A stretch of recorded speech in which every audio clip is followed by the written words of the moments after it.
You're in your 30s, and on paper, things look pretty solid. You're earning more than you ever have, you've got a place that feels like home, maybe a partner, maybe kids, maybe both. The career has actual momentum now.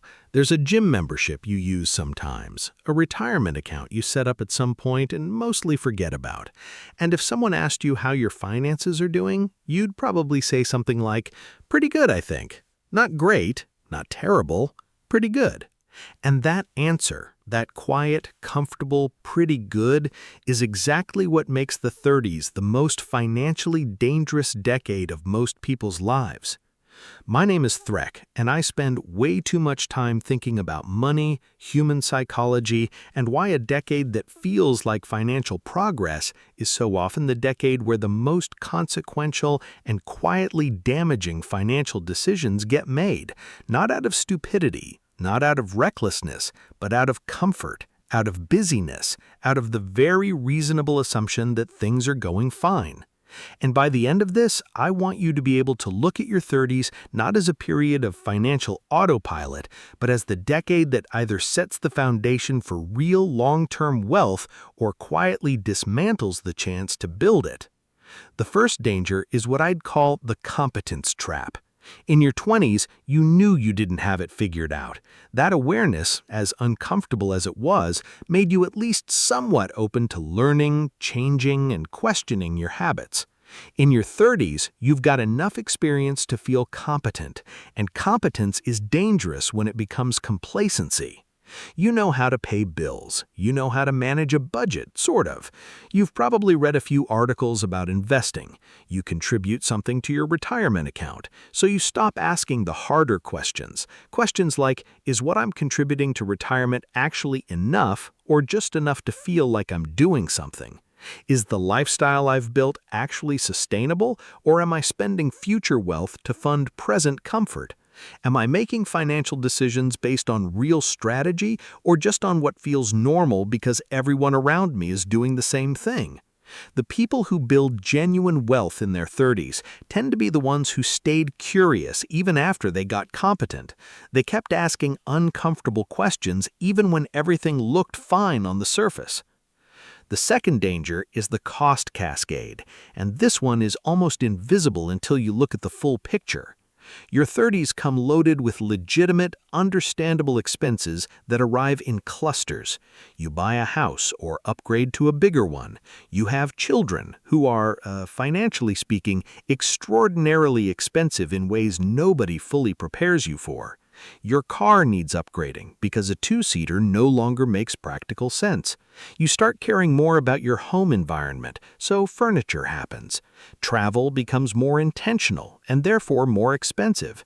Every single one of these is defensible, every single one makes sense in isolation, but collectively, the cost cascade of your 30s has a way of consuming income growth completely, leaving almost nothing extra flowing toward wealth-building activities.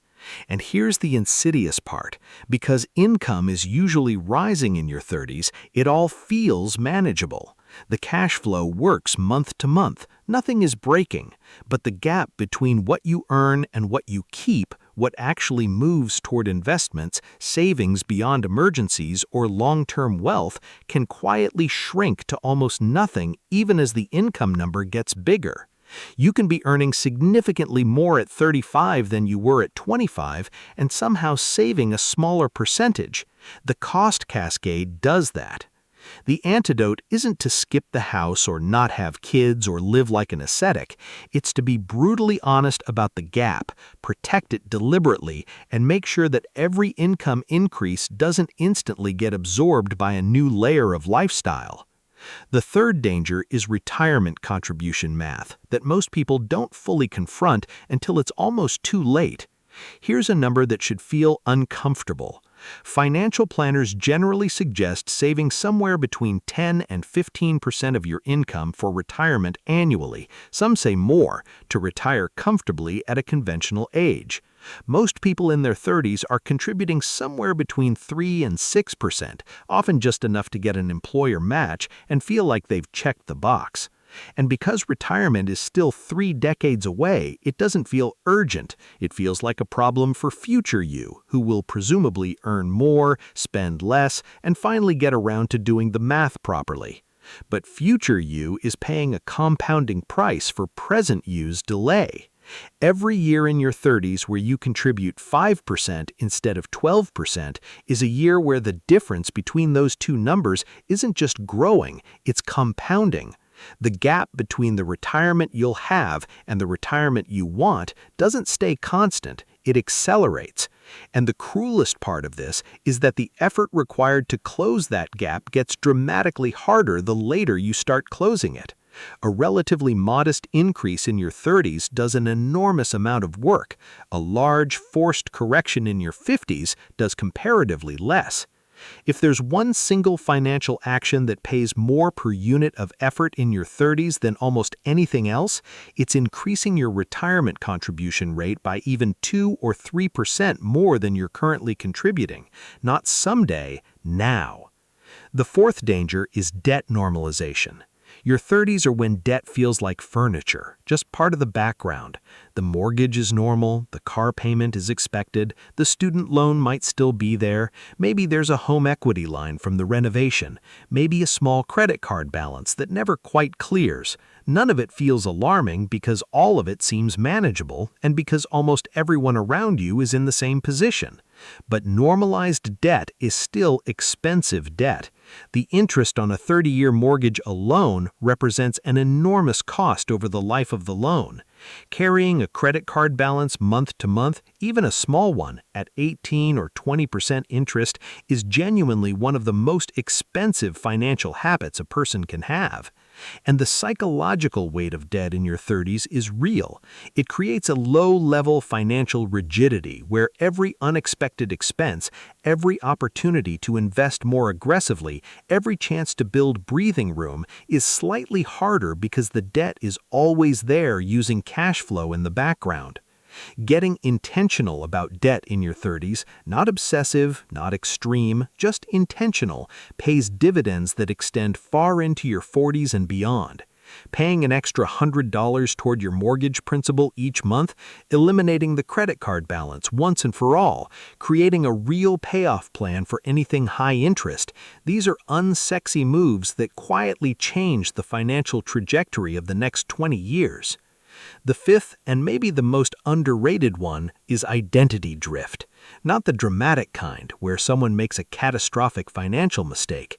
The subtle kind, where your financial identity slowly becomes defined by your spending rather than your building.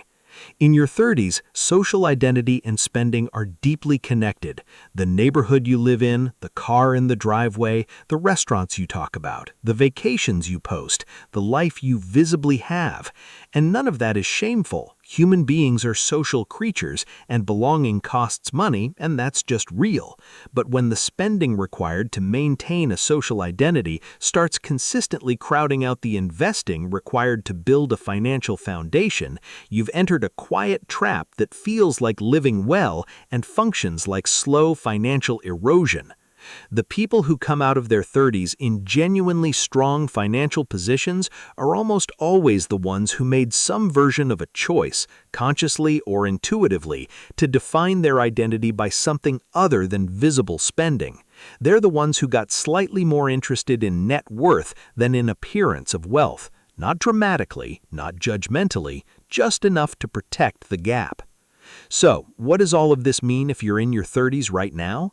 It means the comfort you feel is real, but it is not the same as security. It means the busyness of this decade is legitimate, but it cannot be the reason financial strategy gets indefinitely postponed. It means the cost cascade is coming for almost everyone, but you can choose how much of your future wealth you let it consume. Your 30s are dangerous not because they're hard, they're dangerous because they're comfortable enough to make you forget that the most important financial work is still in front of you. The foundation you build in this decade or don't build will determine what your 40s, 50s, and retirement actually look and feel like. That's not a scare tactic, that's just how compound time works. And the beautiful part is that the adjustments don't have to be dramatic. A slightly higher retirement contribution, a deliberate cap on lifestyle expansion, a real plan for high-interest debt, a little more curiosity about your actual financial picture even when it feels like everything is fine. Small adjustments in your 30s compound into enormous outcomes by your 60s. That's the opportunity hiding inside the danger. And now you see it.